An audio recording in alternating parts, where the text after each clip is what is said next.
atualmente trabalho como um assessor pedagógico na área de língua portuguesa no sistema positivo de ensino, discutindo junto com os professores de vocês práticas, metodologias para o ensino de língua portuguesa.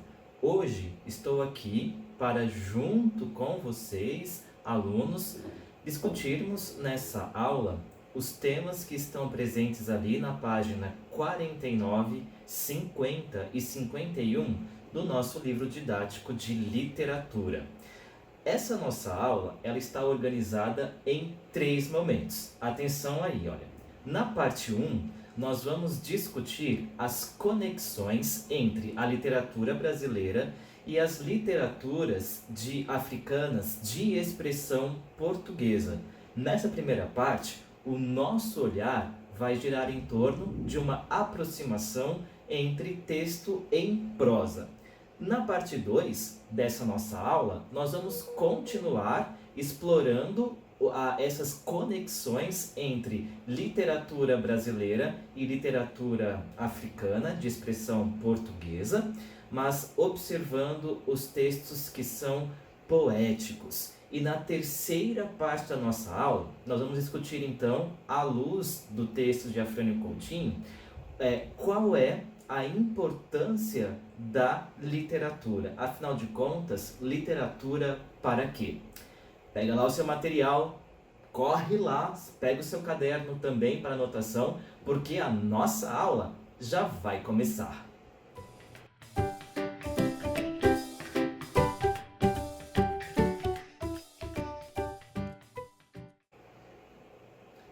Iniciemos então essa nossa aula pensando essa seguinte pergunta: onde nasce a literatura? Vocês já se pararam para perguntar alguma vez na vida de onde é que vem essa arte literária? Como essa arte nasce, essa arte de a gente tecer com palavras novos mundos, novos universos? Lá no nosso material didático, na página 49, nós vemos que essa arte da palavra, ela nasce a partir da realidade vivenciada pelos autores, por aqueles caras que vão se colocar a escrever, a fazer a arte literária. Portanto, nós afirmamos que a literatura, ela nasce a partir de uma sensibilidade muito apurada deste que é o autor, uma sensibilidade apurada que vai olhar para essa realidade, vai se sensibilizar com essa realidade e vai, de alguma maneira, traduzir essa vivência, essa experiência tão particular, que nós poderíamos aqui chamar de instante poético, vai traduzir isso nessa expressão que é o que nós chamamos de literatura. Então, eu diria que a literatura, ela nasce de uma realidade imediata, o aqui e agora, vivenciada e percebida a partir da sensibilidade do autor, que vai traduzir isso tudo na linguagem literária. Agora, também é verdade que não basta o autor. O livro sozinho, na estante, parado, ele é um livro morto, não é verdade? O autor, o livro, a narrativa criada, o verso composto, todos eles precisam da figura do leitor. Então, nós podemos afirmar que também a literatura, ela nasce dessa sensibilidade do leitor. Logo, afirmamos que entre a sensibilidade do leitor junto à sensibilidade do autor, nós temos aí o grande resultado que é a arte literária. De novo, concordam comigo? O livro que está ali na estante, sem a presença de um leitor, ele, coitadinho, não vai dizer lá muita coisa.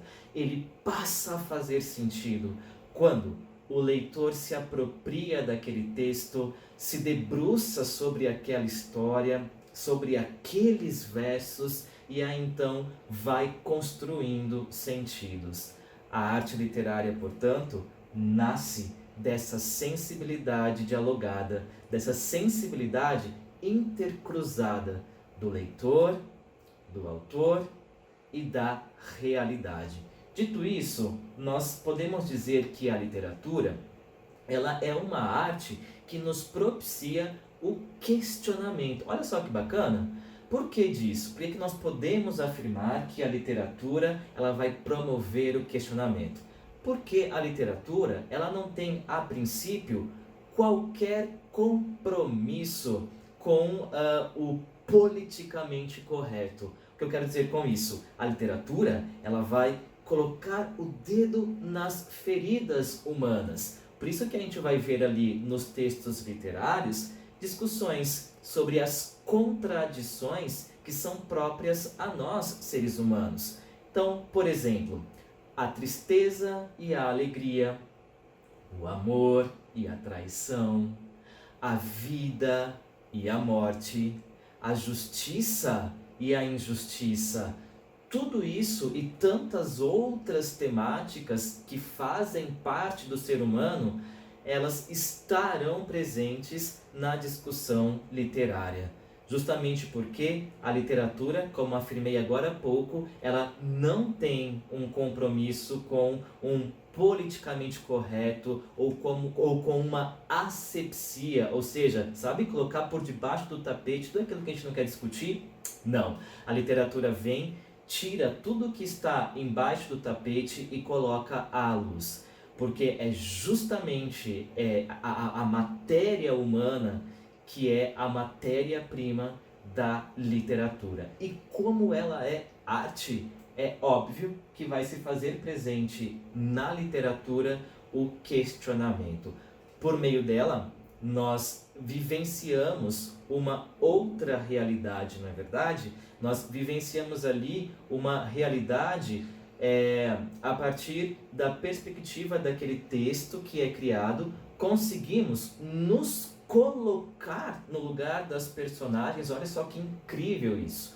Nós conseguimos nos colocar no lugar das personagens e vivenciar as suas emoções. Veja só, o texto literário, ele é uma criação ficcional. Ele pode até ter contato com a realidade, ou seja, nos romances históricos, o pano de fundo, o panorama dessas narrativas é a realidade factual, é a nossa realidade imediata, o aqui e agora. Porém, as histórias ali apresentadas, elas são uma criação, portanto, um relato ficcional da mente imaginativa do autor.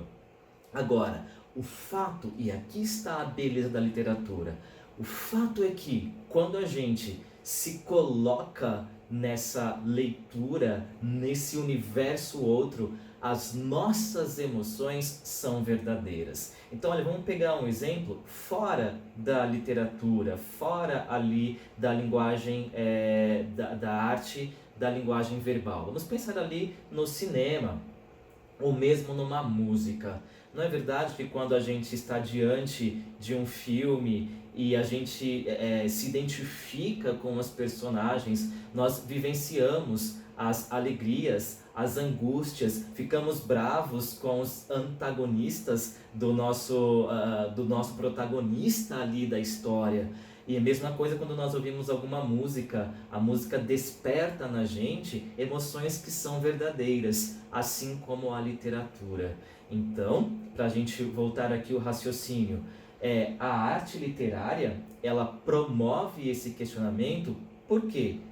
Porque a gente, vivenciando um universo ficcional, nós temos a possibilidade de trabalhar com as nossas emoções que são verdadeiras e legítimas, e esse trabalho com as nossas emoções, que é também um trabalho de autoconhecimento, nos permite, ao sairmos do texto literário, olharmos para a nossa realidade e olharmos essa realidade agora a partir de uma outra perspectiva. E, portanto, nós temos a possibilidade de questionarmos o nosso aqui e agora. Está aí a beleza dessa arte das palavras. E aqui, esses entrecruzamentos entre literatura brasileira e africana, a partir do texto que é o texto em prosa, nós podemos pensar que nós vivenciamos, tanto nós brasileiros quanto os africanos que tiveram uma colonização portuguesa, nós vivenciamos processos históricos muito parecidos e, obviamente, nós encontraremos ali pontos de contato nas discussões que estão presentes na nossa literatura. Aqui eu trouxe para a gente ilustrar essa ideia o autor Mia Couto. Talvez vocês já tenham ouvido falar. O Mia Couto, ele é um autor moçambicano e ele tem ali um conto que é belíssimo. O dia em que explodiu Mabata Bata. Esse conto é belíssimo na sua sensibilidade, na sua construção literária. Vamos lá, para um pouquinho aí. Pensa, quando você ouve ou lê esse título, O dia em que explodiu Mabata Bata, que ideias vêm à sua cabeça? Antes de continuar a aula, anota ali no seu caderno as hipóteses que você acha que estarão discutidas neste texto, O dia que explodiu Mabata Bata. Depois que você tiver anotado ali umas 2, 3 hipóteses, volte à aula, porque nós vamos dar início à leitura desse conto. Beleza? Eu espero você, nós já começaremos a leitura do conto. Agora que você já anotou as suas hipóteses, vamos à leitura do texto. Devido ao nosso tempo, eu não vou fazer aqui a leitura do conto na sua integralidade. Eu deixo aí o convite para que em casa você continue a leitura, porque vale muito a pena. Vamos discutir aqui a cena inicial, ok? Dessa história, dessa narrativa, para que a gente possa experimentar este conto. Uma sugestão também, vale a pena você dar uma olhadinha no que diz respeito ao contexto histórico de Moçambique. Isso vai ajudar você a enxergar com outras lentes o que está sendo discutido aqui neste conto, beleza? Então vamos lá, a parte inicial, a cena primeira do conto, que assim começa. De repente, o boi explodiu, rebentou-se em um mu. No capim, em volta, choveram pedaços e fatias, grãos e folhas de boi. A carne era já borboletas vermelhas, os ossos eram moedas espalhadas, os chifres ficaram num qualquer ramo, balouçando a imitar a vida no invisível do vento. O espanto não cabia em Azarias, o pequeno pastor. Ainda há um instante, ele admirava o grande boi malhado chamado de Mabata Bata. O bicho pastava mais vagaroso que a preguiça. Era o maior da manada, régulo da chifraria, e estava destinado como prenda de lobolo do tio Raul, dono da criação. Azarias trabalhava para ele desde que ficara órfão. Despegava antes da luz para que os bois comessem o cacimbo das primeiras horas. Olhou a desgraça, o boi poeirado, eco de silêncio, sombra de nada. Deve ser foi um relâmpago, pensou, mas relâmpago não podia. O céu estava liso, azul sem mancha. De onde saíra o raio? Ou foi a terra que relampejou? Temos aqui, na cena inicial, já estabelecido praticamente todo o conflito do conto. Não sei qual foi a hipótese que você colocou aí no seu caderno, mas na leitura nós podemos perceber que Mabata Bata corresponde a um boi. E que Azarias era uma pequena criança, uma pequena criança órfã, que era cuidada pelo seu tio, o tio Raul. Veja que interessante nessa história, que a cena inicial é justamente a cena da explosão do boi. Não tem mais uma bata-bata. Mas qual é a problemática disso? Esse boi, uma bata-bata, ele era destinado à prenda de lobolo, ou seja, esse boi ia ser o dote que o tio Raul iria conceder à família da noiva dele. Pensa só a situação. Na cultura africana, isso é muito comum. Quando alguém vai desposar uma guria, a família do noivo fornece à família da noiva essa prenda de lobolo, esse dote. E no caso aqui era uma bata-bata. E aí o problema, sem uma bata-bata não há casamento. E não havendo casamento, sendo o Azarias responsável por cuidar da criação, como é que será que o tio Raul vai conseguir depurar, enfim, elaborar toda essa problemática? E o Azarias, como é que ele vai sair dessa? Bom, essas perguntas eu deixo para que você acompanhe as respostas com a leitura do conto. Por hora, ficamos aqui até a parte 2.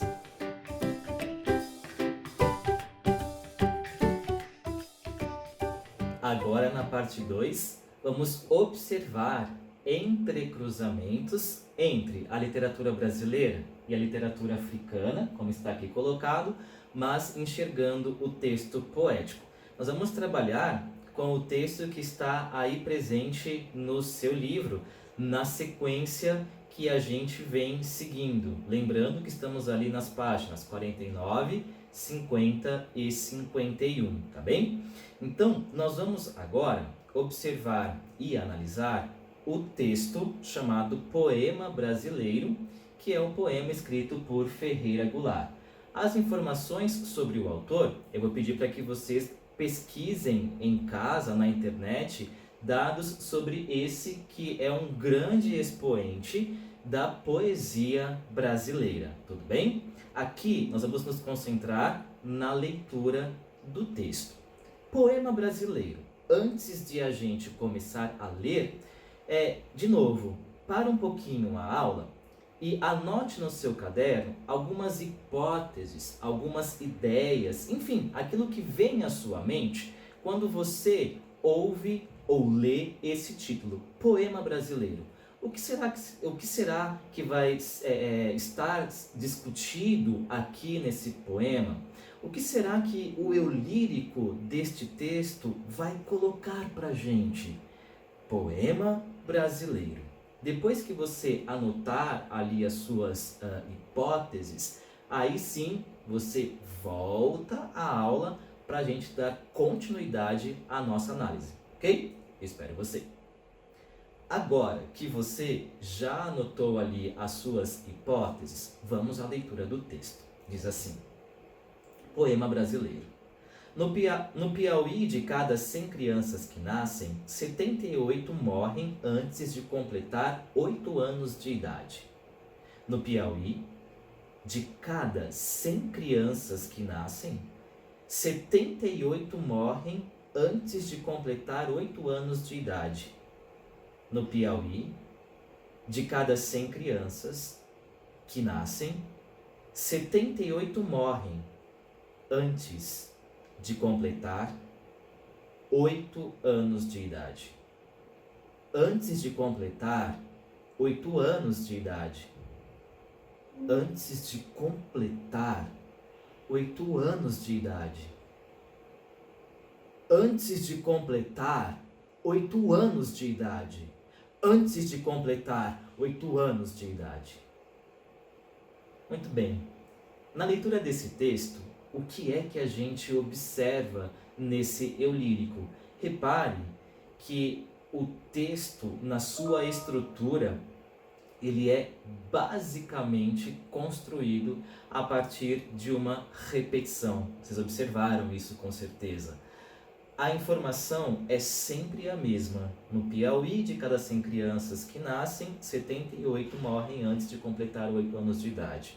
Porém, a construção ou a justaposição dessa informação nas estrofes ao longo do texto vai revelando para a gente a indignação desse eu lírico. E aqui, lembra que a gente falou na parte 1 que a literatura ela tem esse poder de questionar a realidade? Aqui nós vemos concretamente um questionamento. É um eu lírico que está extremamente indignado diante da situação das crianças que moram no Piauí e que morrem antes de completar 8 anos de idade.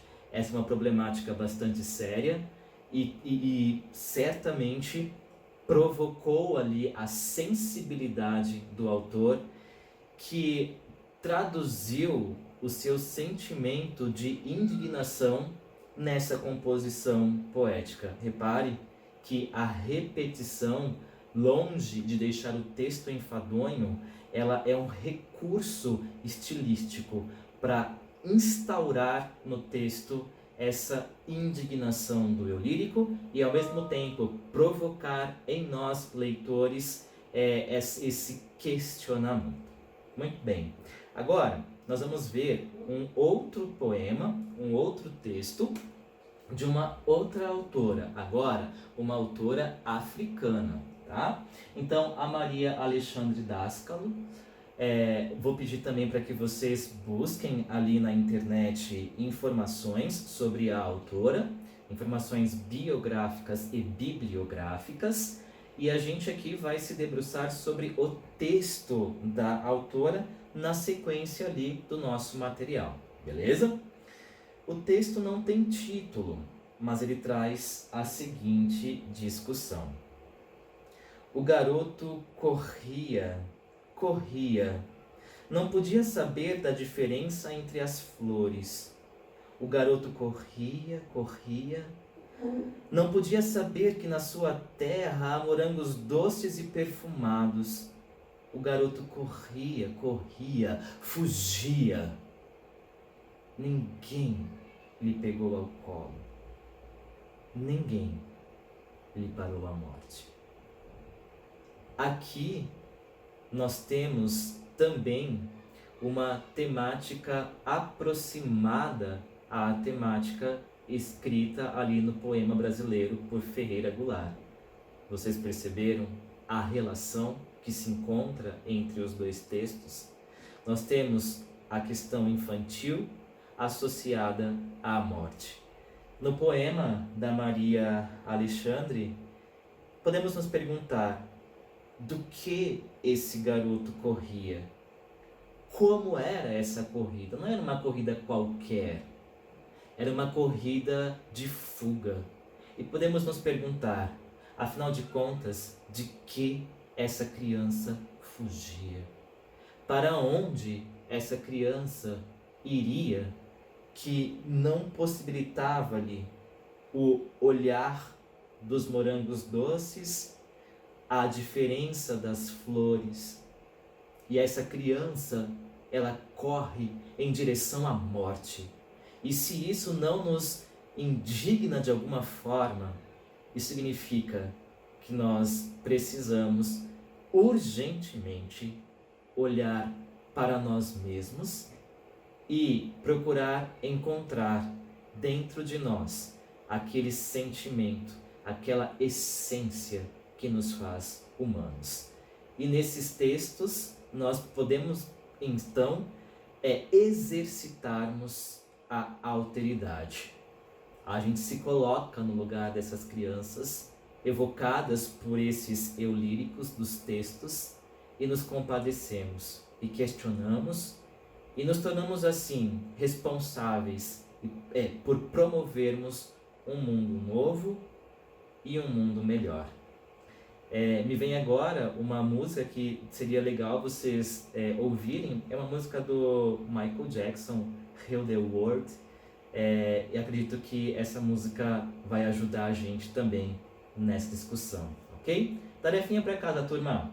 Exercícios 1 a 7, páginas 50 e 51. Vai lá, responda as questões e depois volte aqui para a gente fazer a parte 3 da nossa aula. Eu aguardo vocês, até breve!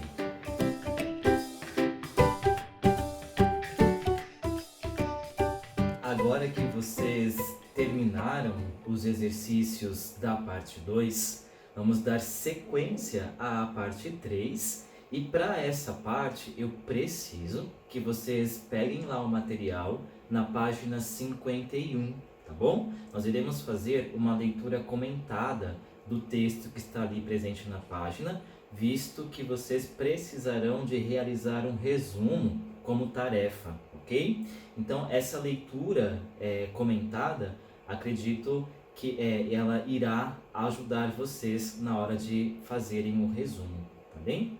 A pergunta de fundo para essa leitura poderia ser a que está aqui colocada. Literatura, para quê? E o Afrânio Coutinho vai dizer assim: a literatura, como toda arte, é uma transfiguração do real.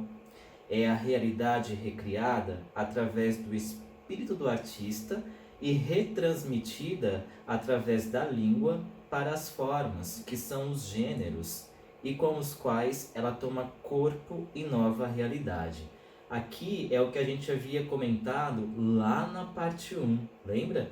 De onde nasce a literatura?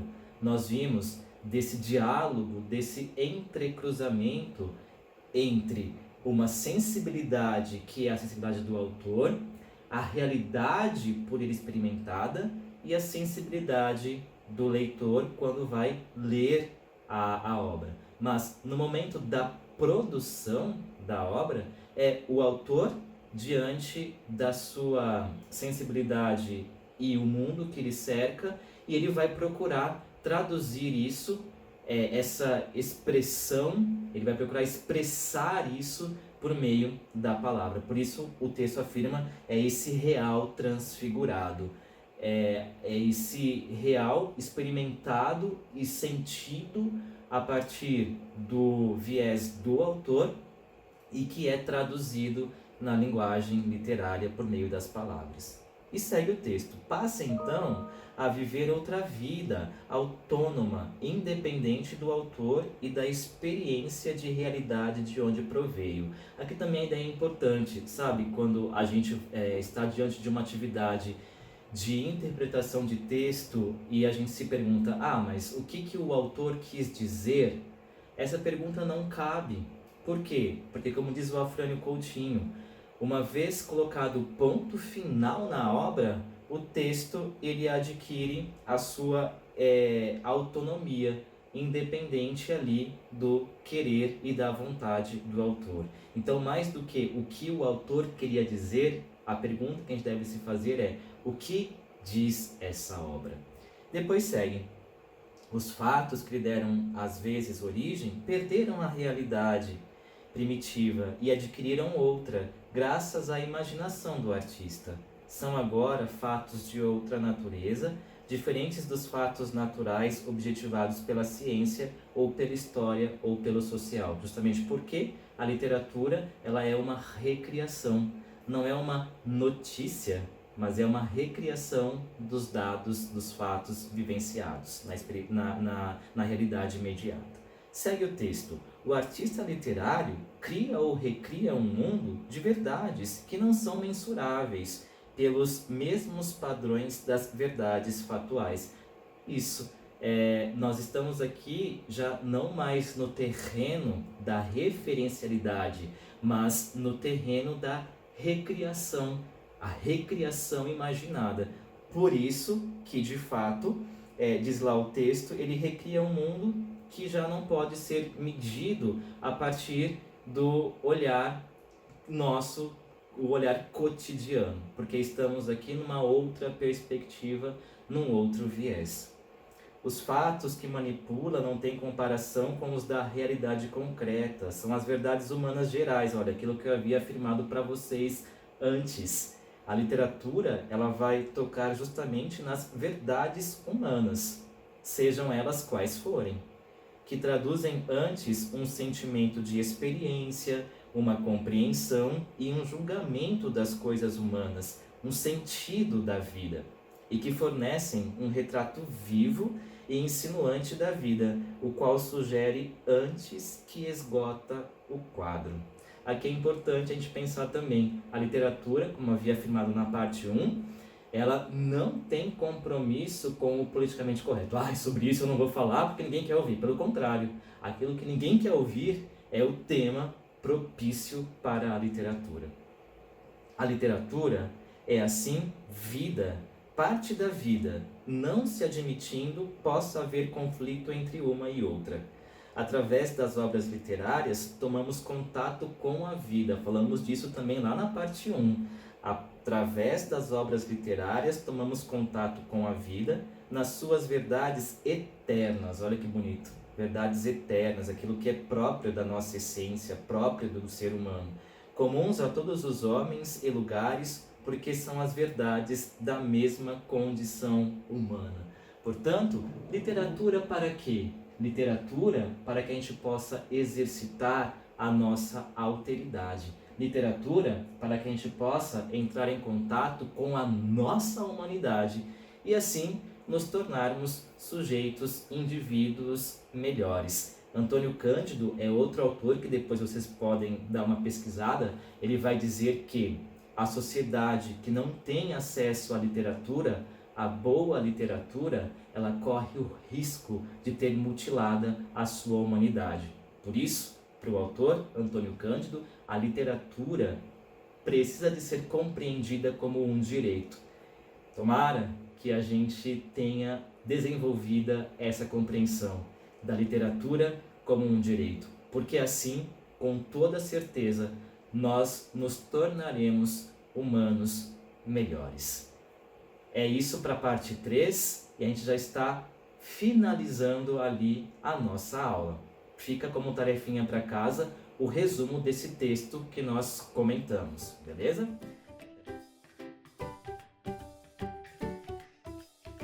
Pensaram que eu tinha ido embora, não é mesmo? Não, ainda falta um trechinho, que é a síntese que nós discutimos nessa nossa aula.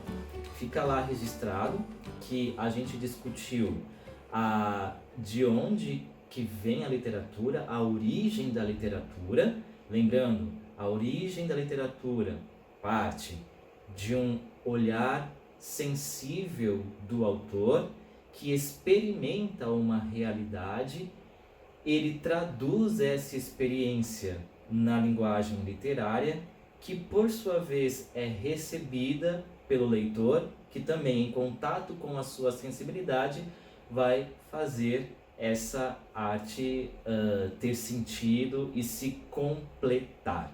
Nós vimos também os entrecruzamentos entre a literatura brasileira e a literatura africana, vendo um conto e vendo ali análise de poema. O conto do Mia Couto, a cena inicial, e o poema do Ferreira Goulart e da Maria Alexandre. E finalizamos a nossa aula, na parte 3, discutindo sobre o para que nós temos a literatura. Logo, a literatura e a sua função social, a literatura e o seu poder humanizador, a literatura e a possibilidade do exercício de autoridade, de alteridade. É isso, turma. Espero que tenham gostado. Nos encontramos na próxima semana. Tchau, tchau.